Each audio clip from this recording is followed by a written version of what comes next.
और वसवसे की मिसाल इस तस्बीह की तरह है। इसे बोलते हैं हल्का, जो गोल है।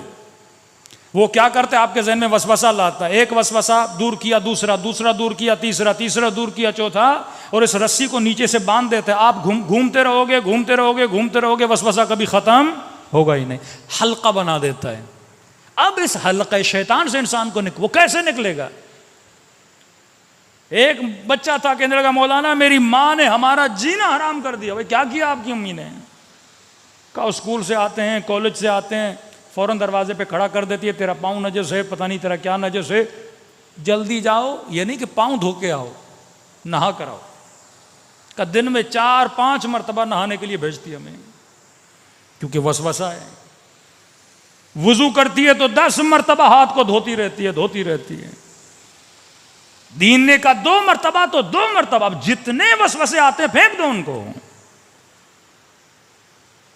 3 मरतबा कपड़ा धोने से पाक हो जाता है, अब छोड़ दो, वसवसों को छोड़ दो। सख्ती से मासूम ने मना किया है। मौला का साहब ही नमाज पढ़ रहा था, नाक से खून का कतरा गिरा, जमीन पे गिरा। अब उसके जहन में शुरू हुआ जमीन पे क्या होगा, जमीन के नीचे क्या होगा, नीचे से पांव को लगा होगा। इमाम ने कहा तुझे किसने कहा था तू इतना सोचे? जाहिर पे इक्तफा कर। वसवसों में जितना चलता जाएगा वो उतना तुझे अंदर घेरता जाएगा। यहां तक मोमिना ने कहा कि मौलाना मैं जहनी मरीज हो गई हूं। मेरा बच्चा घर से बाहर जाता है, फौरन जहन में आता है पता नहीं बच्चे का एक्सीडेंट हो गया, मोटर बाइक से गिर गया, किसी ने मार न दिया हो, किसी ने अगवा न कर दिया हो। कि जब तक वो घर ना आए मैं 100 मरतबा मरती हूं, 100 मरतबा जीती हूं। सुकून इंसान को तबाह कर देता है अगर अक्ल इंसान पे हाकिम न हो। एक तो वो मरीज मिला के लगा मौलाना दरवाजा खोलता हूं तो मेरे जहन में आता है मेरा हाथ दरवाजे के साथ चिपक जाएगा, और फिर सोचता हूं हाथ न लगाऊं, क्या करूं। अब जहन का कमाल क्या है?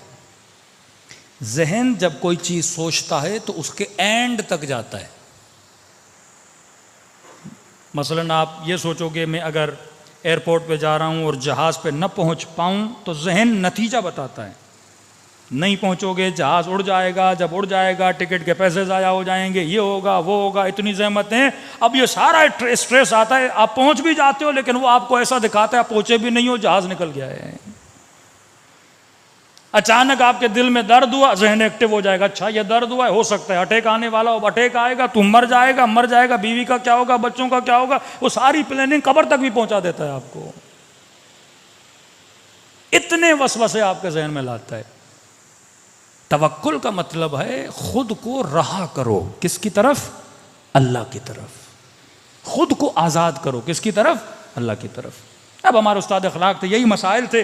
उन्होंने कहा भाई इसका एक ही हल है कि जिस चीज़ से, अमीरुल मोमिनीन का एक जुमला है, फरमाया जिस चीज़ से डरो उसके अंदर खुद को फेंक दो, डर ही ख़त्म हो जाएगा।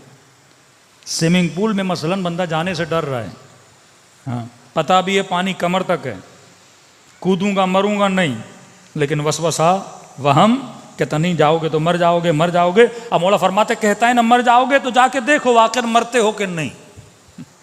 कैलकुलेशन तो तुमने अक्ल से कर ली ना कि पानी छोटा है जाऊंगा नहीं मरूंगा।